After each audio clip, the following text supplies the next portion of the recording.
नमस्कार दोस्तों, मैं बजरंगी पांडे और आप देख रहे हैं जीवीसी अपडेट। जीवीसी अपडेट के प्रोग्राम चर्चा में आज हमारे साथ चर्चा करने के लिए बने नगर निगम के assistant commissioner Sandeep Tiwari ji. Sir, बहुत बहुत स्वागत है आपका हमारे स्टूडियो में। आपका। और आज हम इनके साथ चर्चा करेंगे नगर निगम के कार्यप्रणाली पे, नगर निगम के कारगुजारी पे और नगर निगम से जुड़ी हुई वो सेवाएं जो कि होशियारपुर के नागरिक प्राप्त करते हैं। सर,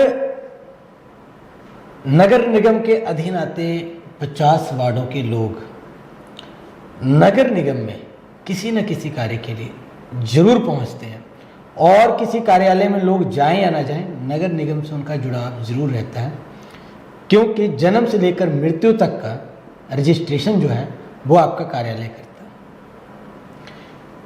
सबके लिए आज जब डिजिटलाइजेशन का दुनिया आ गया है तो ये सब सेवाएं किस प्रकार से मिल रही है? सबसे पहले तो आपका शुक्रिया मेरे को यहाँ बुलाने के लिए।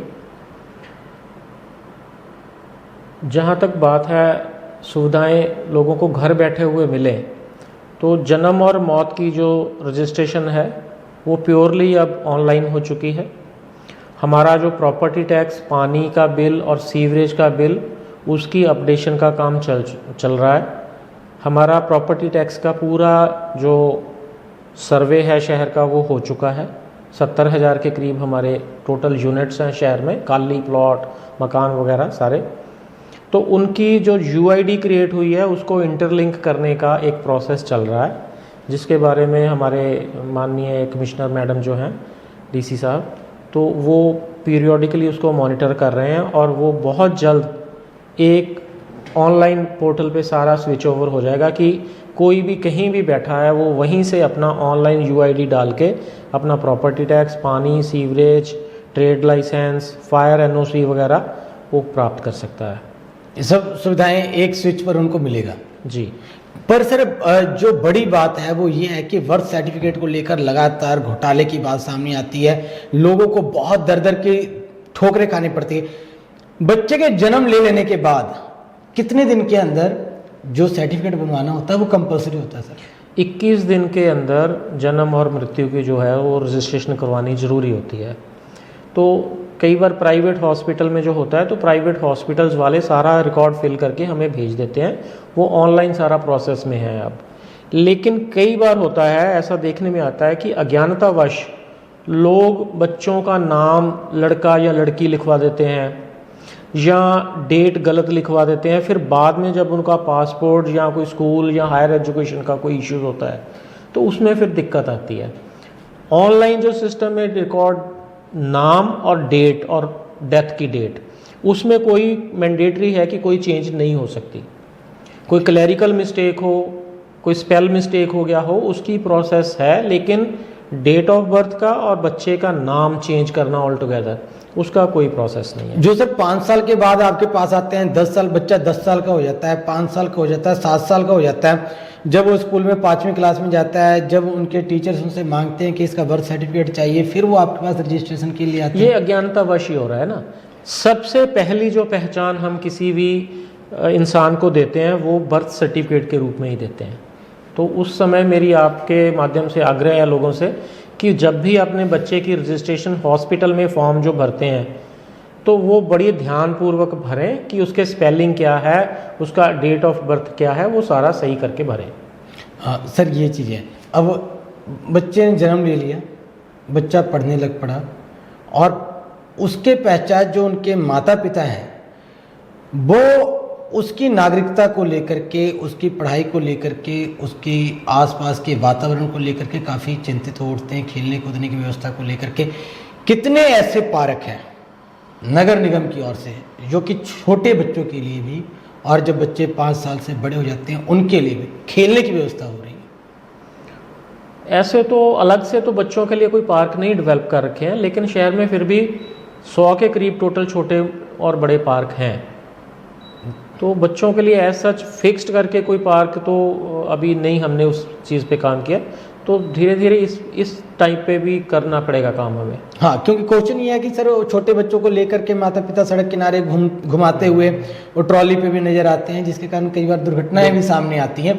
और बच्चों के लिए एक अगर सुनिश्चित जगह नगर निगम की ओर से बना दी जाए सर, बड़ी बड़ी टैंकियां जो कि आजकल उपयोग में नहीं आती है, कई वार्ड्स में ऐसी बड़ी टैंकियां हैं जो सफेद हाथी बनकर रह गई सर। 5 टंकियां हैं शहर में, वो बहुत साल पहले सीवरेज बोर्ड की तरफ से बनवाई गई थी, लेकिन अभी सारे जो हमारे 105 ट्यूबवेल हैं शहर में जिनकी डायरेक्ट सप्लाई हम दे रहे हैं जी, और सारी जो पानी की लाइनें हैं वो इंटरलिंक्ड हैं जी। तो अब टंकियां वो बहुत सालों से यूज़ में नहीं है।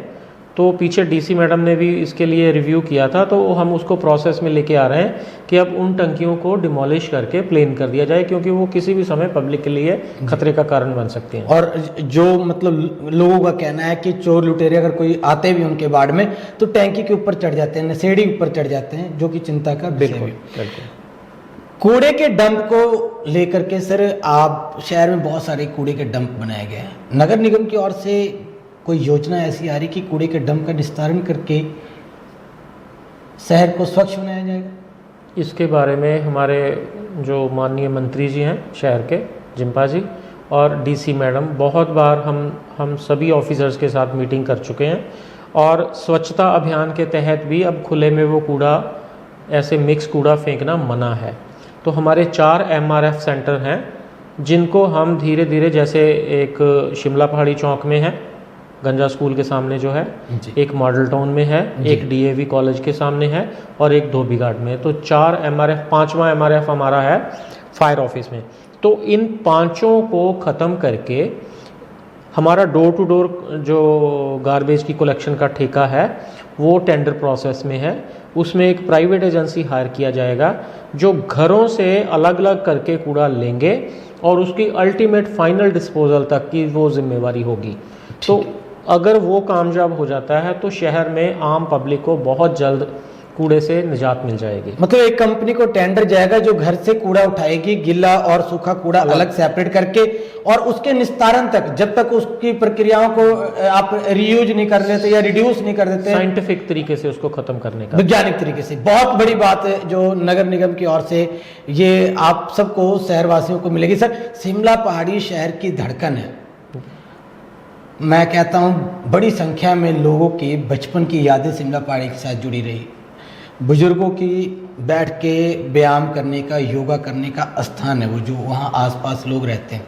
आजकल सर उसकी जो दीवारें हैं उसमें दरार पड़ चुकी हैं और नवयुवक जो लड़के लड़कियाँ होते हैं वो वहाँ बैठ के स्कूल बंक करके अपना सुरक्षित टाइम पास करते हैं। नशेड़ी जो लड़के हैं, यूथ जो है, उनके लिए एक सुरक्षित स्थान बन गया है। क्या समझते हैं सर शिमला पहाड़ी को लेकर? बिल्कुल आपने सही कहा, ये बहुत दुर्भाग्यपूर्ण है, लेकिन अब दिक्कत ये है कि कॉरपोरेशन के पास इतना स्टाफ नहीं है कि उसकी 24 घंटे पहरेदारी की जाए। वो आम पब्लिक के लिए था। होता क्या गया कि आम घरों के जो लोग हैं, स्त्रियां, पुरुष, बच्चे, वो वहाँ जाने से कतराने लगे हैं और इसी वजह से वो शरारती अंसरों के लिए वो जगह सेफ, महफूज बनती जा रही है। तो मंत्री जी और हमारे मेयर साहब और डीसी मैडम के वो बिल्कुल ध्यान में है। अभी आपने देखा है कि फूड स्ट्रीट का काम बड़ी तेज़ी से चल रहा है, उसको एक अलग तरह से विकसित किया जा रहा है। उसी पैटर्न पे, उसी तर्ज पे आने वाले समय में शहर को हम दिखाएंगे कि हम उसके भी लिए कुछ प्लान कर रहे हैं। फूड स्ट्रीट की बात आपने की सर, फूड स्ट्रीट की चर्चा हर एक जुबान तक है, इसको और कितना निखारा जाएगा सर? भाई, जहाँ तक संभव होगा वहाँ तक करेंगे। बहुत कुछ करना बाकी है, लेकिन निगम की तरफ से इतना करने के बाद पब्लिक की जिम्मेवारी बन जाती है कि फिर उसी खूबसूरती को वो कायम रखें। आने वाले समय में हमारी प्लानिंग ये है कि हम फूड स्ट्रीट को दूसरी तरफ, जो अभी टाइलें लग रही हैं, वहाँ शिफ्ट करके इस रोड को रात को बंद कर दिया करेंगे ताकि ट्रैफिक इधर नहीं चले। बच्चे, स्त्रियाँ, पुरुष, बूढ़े, बुजुर्ग सभी यहाँ आनंद लें फूड का। और हमने फूड वालों से भी, उनको रेडी वालों से भी मीटिंग करी है, उनको भी बोला है कि उनकी भी कुछ जिम्मेवारियां हैं। वो अपने बिन्स रखेंगे, वो अपना ट्रैफिक मैनेजमेंट के लिए बंदा रखेंगे, अपना सफाई के लिए रखेंगे। निगम उनके साथ बिल्कुल काम करेगा और इसको और खूबसूरत किया जाएगा। और इसी पैटर्न पे शहर के कुछ और एरिया भी हम देख रहे हैं कि जिनको हम कर सकें। निखार सकें, सुंदर बना सकें। शहर वासियों के लिए एक बड़ी खबर आज असिस्टेंट कमिश्नर साहब ने दी कि अगर जो फूड स्ट्रीट बनाई जा रही है तो उसकी ट्रैफिक व्यवस्था का भी पूरा ख्याल रखा जाएगा। आप अपने बच्चों के साथ या बुजुर्गों के साथ आप फूड स्ट्रीट में भोजन का आनंद ले रहे हैं, किसी स्टॉल पे या किसी रेडी पर आप किसी चीज़ का भी आनंद ले रहे हैं, तो ऐसा ना हो कि कोई गाड़ी आप आइसक्रीम लेकर के उधर से आ रहे हैं, आपका बच्चा उधर से आ रहा है, उधर से गाड़ी आ रही है, वो टक्कर मारी, ऐसा कुछ नहीं होगा। उसके लिए संचालन का तरीका जो है वो तय किया जाएगा। सर, जो आवारा गाय है, बैल है, कुछ गधे हैं, कुछ घोड़े हैं, कुछ कुत्ते भी हैं, सड़क के बीच आ जाते हैं।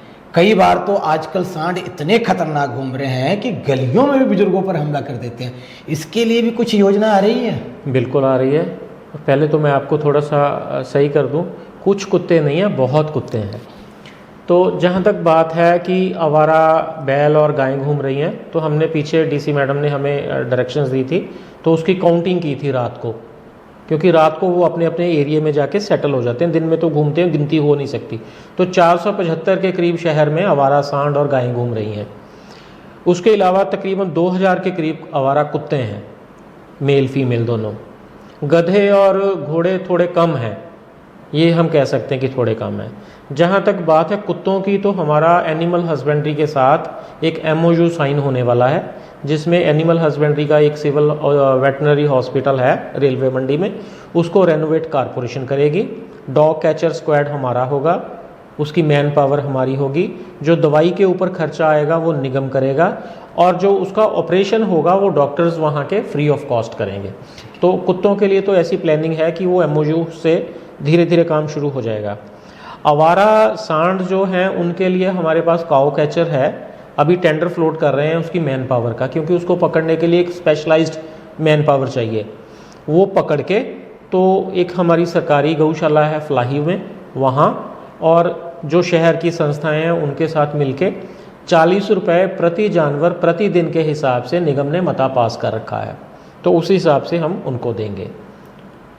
ये जो नसबंदी का कार्यक्रम आएगा कुत्तों का, लगभग कितने वर्ष हो गए होंगे सर? निगम ने कोई टेंडर इसका जारी नहीं किया? तकरीबन 4 साल हो गए। 4 साल। और इन 4 सालों में लगभग बहुत सारे जो नागरिक हैं उन्होंने इसका दंश भी झेला है, और जिनको टीके लगवाने पड़े हैं वो इसको बखूबी जानते हैं। सर, शहर के अंदर बड़े बड़े होर्डिंग आपके लगाए गए हैं, बड़े बड़े बोर्ड लगाने का स्थान जो आपने तय किया, उसका अच्छा खासा किराया रेवेन्यू भी जनरेट होता है निगम को। और देखा जा रहा कि कुछ प्राइवेट लोगों ने भी उस पर एकाधिकार कर लिया, कब्जा कर लिया, कोई कार्रवाई नहीं हो पा रही। एकाधिकार तोड़ने के लिए निगम की तरफ से एक निजी बैंक के साथ मिलकर एक पोर्टल क्रिएट किया जा रहा है कि बिल्कुल ट्रांसपेरेंट तरीके से वो ऑनलाइन पोर्टल होगा। पब्लिक का कोई भी जाके बंदा उस डोमेन में कोई भी साइट बुक कर सकेगा, ऑनलाइन बुकिंग होगी, किसी अधिकारी किसी कर्मचारी की उसमें मिली भगत नहीं हो सकेगी। बिल्कुल ट्रांसपेरेंट तरीके से किसी को भी विजिबल होगा कि कौन सी साइट अवेलेबल है और कौन सी साइट का क्या रेंट होगा। तो आने वाले समय में बहुत जल्द हम निगम की मीटिंग में ये रख के इसको करने वाले हैं। स्वच्छता की अगर बात कर लें, हम वापस अपने मुद्दे पर आएँ सर, अगर स्वच्छता की बात कर लें, कितनी रेडियाँ आपने नई जो है अपने कर्मचारियों को प्रोवाइड करवाई है? अभी मंत्री जी के एफर्ट से हमें तकरीबन 4 करोड़ 27 लाख की ग्रांट स्वच्छता के लिए प्राप्त हुई थी, जिसमें से हमने 25 ऑटो रिक्शा लेने का प्लान किया हुआ है, टेंडर फ्लोट हो चुका है। एक हमारी JCB हमने उसमें से ली है। 200 के करीब जो हाथरेडी होती हैं खींचने वाली, वो ली हैं। उसकी पहली इंस्टॉलमेंट 100 रेडी की हमने इशू कर दी है। 100 रेडी हमें इस वीकेंड तक मिल जाएंगी। तो 200 रेडी ले रहे हैं।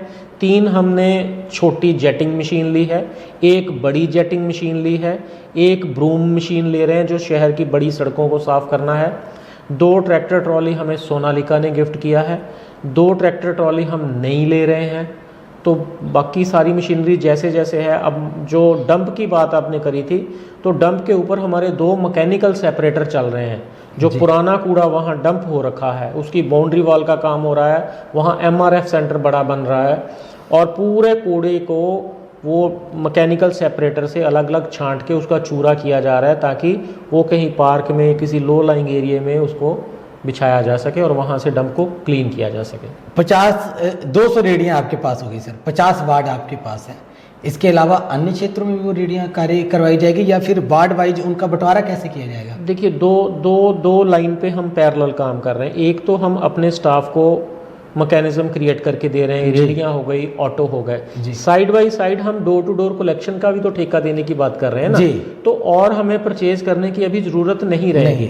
अगर वो हमारा कामयाब हो जाता है तो ये सारी मशीनरी जो है हम उनको दे के उनके जो फीस अमाउंट होगा उसमें से हम माइनस कर देंगे उसको। बड़ी आसानी से शहर के नागरिक कह देते हैं कि ये जिम्मेवारी नगर निगम की है। क्या आपको लगता है कि 100% जो जिम्मेवारी है उसके लिए नगर निगम जिम्मेवार है? कानूनन तो नगर निगम ही जिम्मेवार है, लेकिन अपनी एक सामाजिक मर्यादा और एक सामाजिक जिम्मेवारी भी है। कॉन्स्टिट्यूशन हमें राइट्स देता है, वही हमें ड्यूटीज़ भी देता है। तो उन ड्यूटीज़ के लिए हर शहरवासी को इतना एफर्ट तो करना चाहिए कि वो घर से थैला लेके जाएं, पॉलीथीन का लिफाफा इस्तेमाल नहीं करें। अगर चालान होता है तो फिर शोर मचता है कि हम जी रेडी वालों को गरीब के साथ धक्का हो गया। तो अपनी जिम्मेवारी अगर पहचाने, मेरा शहर मेरा मान जी, मेरा शहर मैं उसको खूबसूरत मैंने करना है, गंदा भी मैं नहीं करना है, तो वो जिम्मेवारी खुद ही तय करनी पड़ेगी। निगम तो है ही है जिम्मेवारी लेने के लिए। बिल्कुल सही सर, बिल्कुल सही। प्रॉपर्टी की बात हुई सर, प्रॉपर्टी टैक्स की बात हुई। प्रॉपर्टी टैक्स जमा करवाने का जो अंतिम तिथि आप लोगों ने तारीख तय कर रखी है निगम ने, वो तारीख क्या है जिसमें उनको रिबेट भी प्राप्त होगा?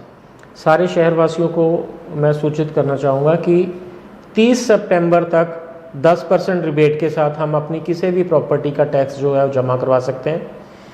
31 दिसंबर तक हम बिना रिबेट के जमा करवा सकते हैं, मतलब कोई 10% रिबेट नहीं मिलेगी। और 31 मार्च तक फिर हमें ब्याज और पेनल्टी के साथ जो है वो पे करना पड़ेगा। तो अच्छा है कि 30 सितंबर से पहले पहले अदा करें और 10% जो प्रॉफिट उसका है रिबेट का फ़ायदा उठाएं। हाँ बिल्कुल सही, ये जानकारी होगी सर। इसके साथ क्लीन सिटी के अंतर्गत कोई गतिविधि या कोई कंपटीशन भी निगम फेस कर रहे हैं? एक तो सभी शहरवासियों से मैं कहना चाहूँगा कि हमारा स्वच्छता अभियान में सिटीज़न फीडबैक का प्रोसेस चल रहा है। 700 नंबर हैं उसके, 700 पॉइंट्स। तो शहरवासी खुद ही देख लें कि अपने शहर को नंबर आने चाहिए। नंबर आएंगे तो रैंकिंग इम्प्रूव हो जाएगी, रैंकिंग इम्प्रूव होगी तो हमें फंड्स की एलोकेशन उस हिसाब से होगी। तो एक तो सिटीज़न पोर्टल पे जाके वहाँ अपना फीडबैक जरूर दें, और दूसरा शहर के लिए एक ये है कि एक कंपटीशन गवर्नमेंट की तरफ से किया जा रहा है कि मेरा शहर my city beautiful city, my city beautiful city, yes right. तो उसमें 4 कंपोनेंट है, city beautiful, park beautiful, market beautiful और वार्ड ब्यूटीफुल जी।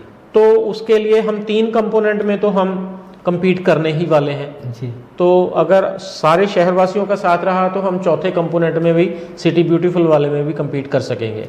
हमारी शुभकामनाएं, और शहरवासियों को निवेदन कि असिस्टेंट कमिश्नर साहब की बात पर जरूर ध्यान दें, क्योंकि ये शहर जो है वो आपका शहर है।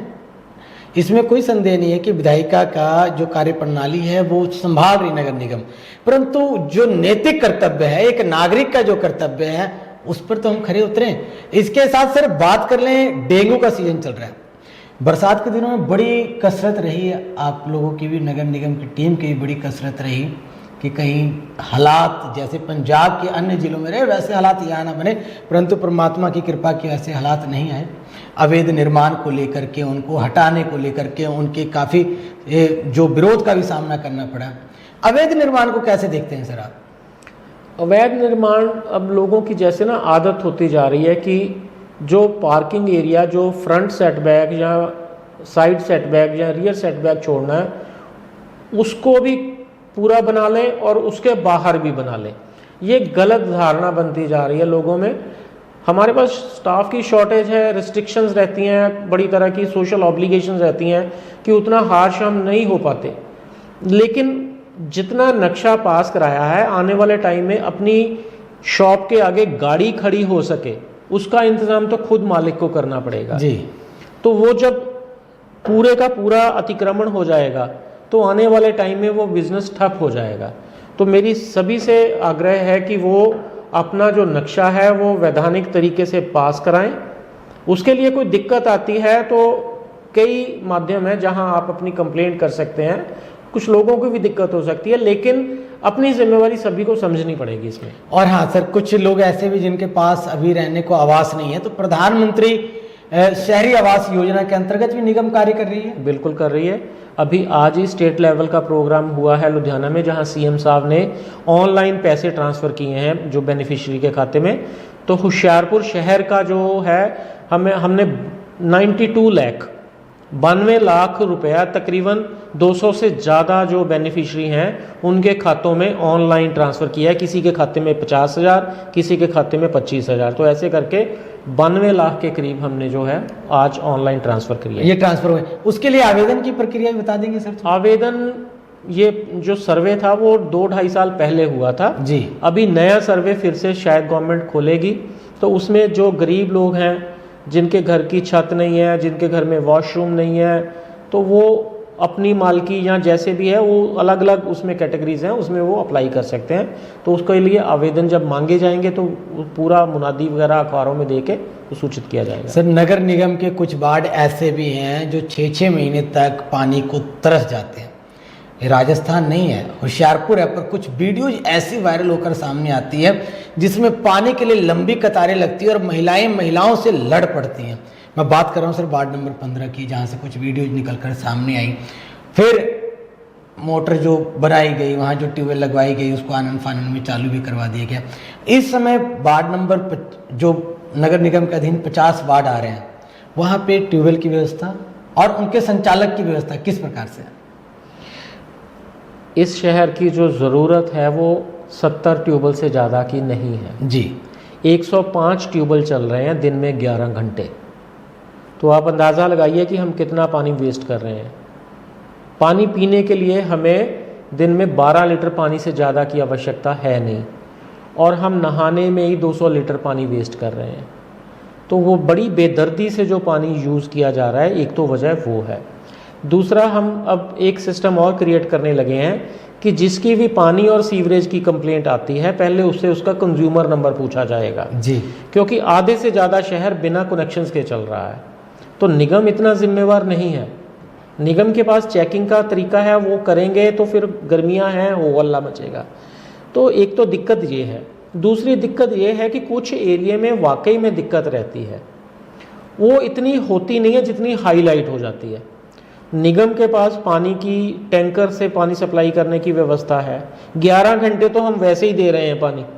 उसके अलावा रात को टैंकर से भी जहाँ पानी नहीं पहुँचता तो वहाँ दे रहे हैं। तो निगम अपनी तरफ से पूरी कोशिश कर रहा है, फिर भी अगर कहीं कमी है तो उसको दूर करने का प्रयास किया जाएगा। शहर के अंदर छोटी काशी है जो हमारा होशियारपुर है, छोटी काशी के नाम से जाना जाता है। संतों का, पीरों का, पैगंबरों की धरती है ये, और यहाँ लगभग संत महंत जितने भी होते हैं वो यहाँ पहुँचते हैं या पहुँचे हैं।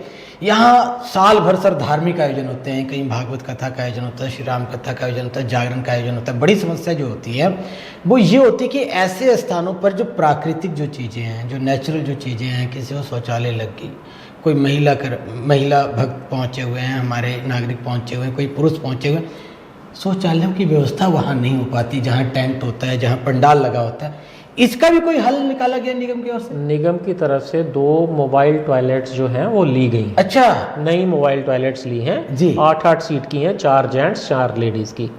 तो उसकी फ़ीस निर्धारण का मामला भी हाउस में पास हो जाएगा, तो जहाँ कहीं ज़रूरत होगी तो हम वो प्रोवाइड करेंगे। अच्छा, निगम की ओर से ये कर दी गई है? बिल्कुल। और ये एक बड़ी खुशखबरी पूरे शहरवासियों के लिए भी होगी।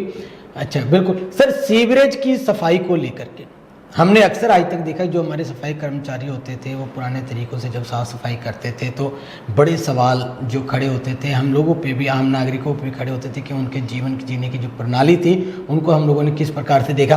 क्या कुछ आधुनिकता उनके टेक्नोलॉजी में भी आई है, उनके सफाई की जो विधि विधान में भी परिवर्तन आया? बिल्कुल। अब पानी सीवरेज के टैंक में किसी भी सीवर मैन का उतारना वर्जित है जी।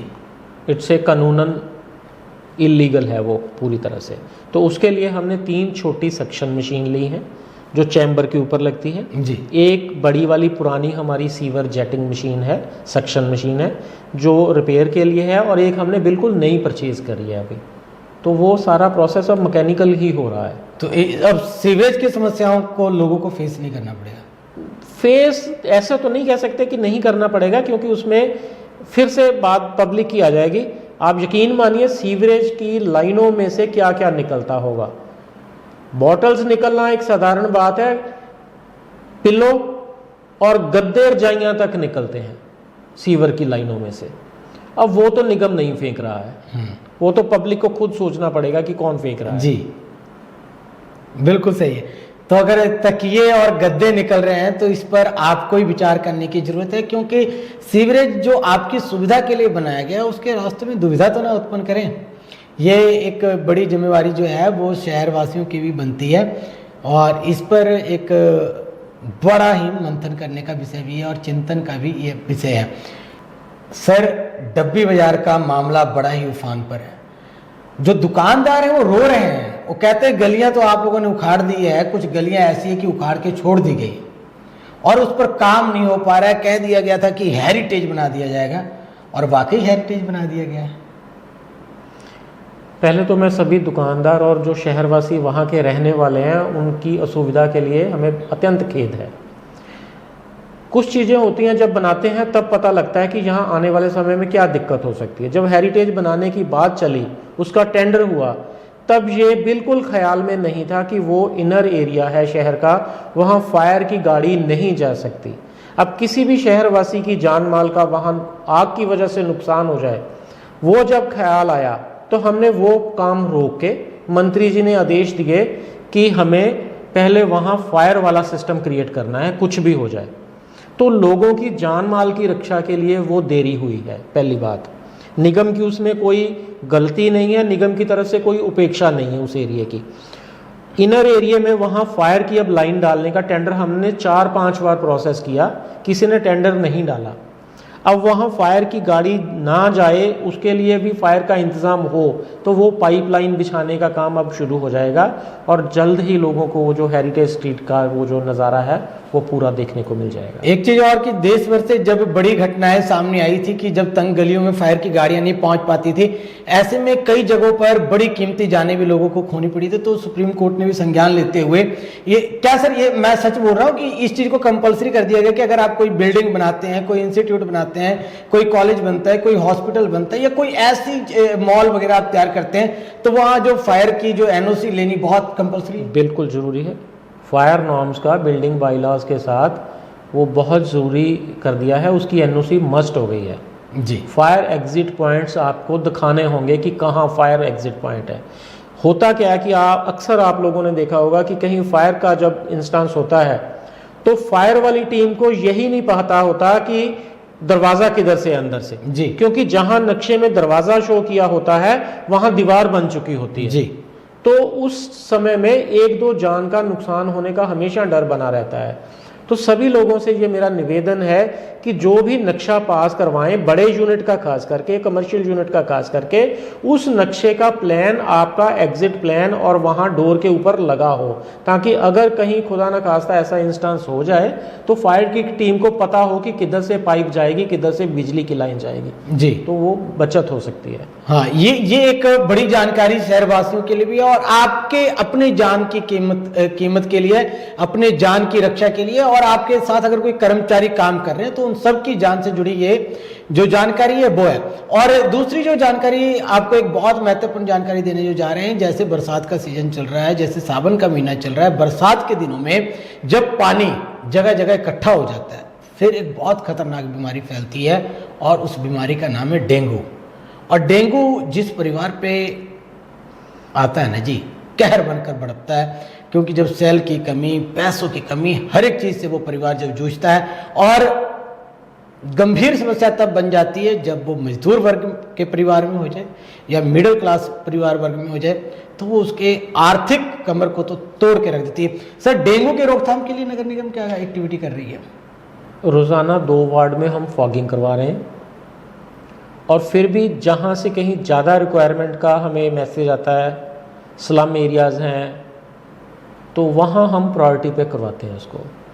इसके साथ साथ एक चीज़ और है कि जो डेंगू है वो साफ़ पानी में पनपता है। पहली बात, अक्सर क्या होता है कि हम लोग सोच लेते हैं कि ये गरीब एरिया है, यहाँ कचरा पड़ा है तो वहाँ मच्छर पैदा होगा। ऐसा नहीं होता है। साफ घरों में छत पे कोई टायर ट्यूब पड़ा है, गमले पड़े हैं, कूलर पड़े हैं, एसी के अंदर, घर में पानी के कुछ पॉट्स रखे होते हैं जिसमें वो उसका लार्वा जो क्रिएट होता है, तो उन चीज़ों का बिल्कुल ध्यान रखें।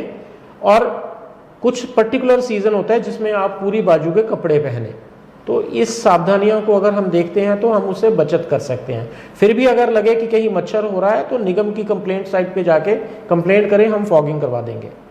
और इससे बचाव के भी तरीके सर थोड़ा सा शहरवासियों को अपील कर लेंगे कि जैसे आपने टायर की बात की कि अगर टायर में पानी इकट्ठा है, और अगर इसके लिए कोई ड्राई डे वगैरह भी लगाया जा रहा है या जागरूकता अभियान भी चलाया जा रहा है? जागरूकता अभियान हमारी जो हेल्थ वाली मेडिकल टीम है और हमारी जो सैनिटेशन टीम है वो जॉइंटली शहरों में जाके लार्वा का चेकिंग कर रहे हैं, उनके चालान भी लोगों के काटे जा रहे हैं।